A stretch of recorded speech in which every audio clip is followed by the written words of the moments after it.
Hello, welcome to my channel. My name is Lwazzz, and on this channel we discuss matters of faith, empowerment, mental health and wellness.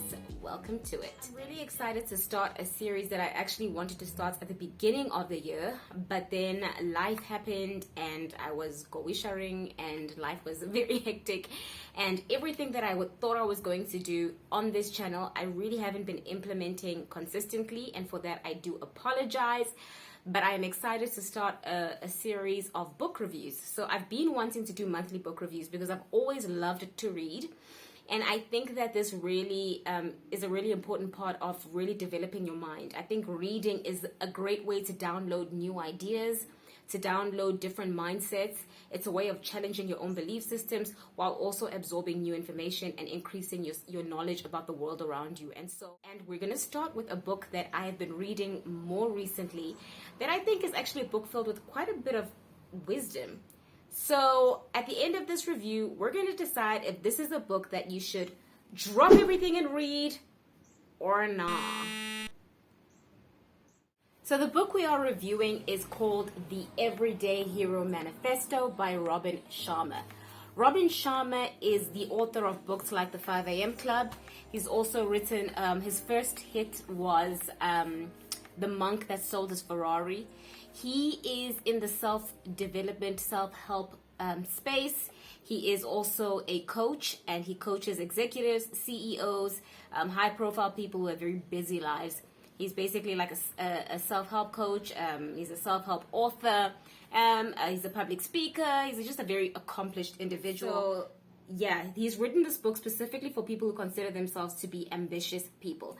If you are a person who considers themselves to be ambitious, you want to be impactful, you are a goal-driven person, this is a book for that type of person specifically. Right? This is clearly a book written for people who operate at a very high level or who desire to operate at a very high level.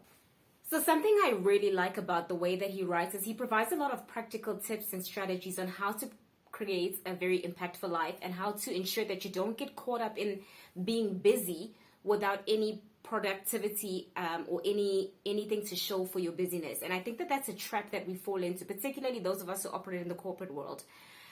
It is very easy to be busy and to find yourself stressed out, but you actually have nothing to show for all your busyness and for all the stress that you're experiencing. And so one thing that I like about this book is he's got a lot of practical tips, strategies, and concepts that he puts out there. He almost articulates how he kind of, in a very practical sense, articulates how you can go about creating a life that is structured and impactful and intentional. And that's something I really like about this book. He throws out a lot of concepts, a lot of strategies, a lot of tips, and a lot of ideas. There is a very central theme to the ideas that he puts out there. And that central theme includes intentionality in all that you do, being productive, being impactful, and being efficient. And because there's so many ideas, it can, on the face of it, seem like information overload. But there are different kinds of books. And this is the kind of book that you digest over a period of time. So this is the kind of book that you will read and you'll put it down for a couple of weeks and you'll pick it up and read and put it down for a couple of days and pick it up and read. And so you will read this book to really interact with the ideas that he's putting out there. You will be reading this book over a period of a couple of months. And that's okay. I think that's the way it's designed to be read. You need to digest it, like the Bible, right? When you have books where there's a lot of wisdom being disseminated, you do want to read that book over a period of time to digest all the concepts that are being put in the book. And so this book does have a lot of ideas. It does have a lot of concepts. It does have a lot of strategies and tips. But the way that would be the most beneficial way for you to read it is bit by bit over a period of time so you can really interact with the ideas that he's putting down. When it comes to concepts that he writes about in his books, one of the ones that stood out the most to me was when he speaks about the 4 interior empires. So he has this concept where he breaks down the 4 interior empires that he thinks are necessary for you to possess and for you to speak to, for you to be a successful person. The mindset refers to psychology, so that would be self-identity, positive thinking, being disciplined, having a strong mindset. He speaks about the heart set, so that is your emotional side, so dealing with your traumas, dealing with your toxicity, dealing with being in the right state of mind to ensure that you can execute and be the most successful version of yourself. The soul set, so that's about spirituality and cultivating a spiritual life.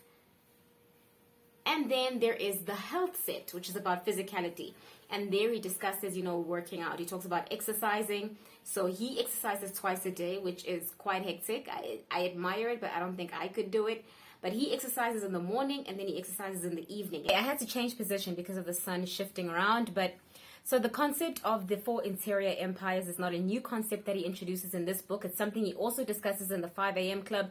But I thought it was a really important concept. It's actually one of the more standout concepts that he speaks about. If you don't address not just your mindset and positive thinking, but if you don't address your traumas, if you don't go to a therapist, if you don't sort out the things that could hold you back, that could contribute to limiting self-beliefs. I also think you can't be a healthy person who's operating at their highest potential if you don't have a spiritual life. You have to believe in something bigger than yourself. And then, of course, exercise is so important. That's what gives you longevity, and that's what gives you the ability to actually execute on all your goals. My final rating on this book, definitely a drop everything and read.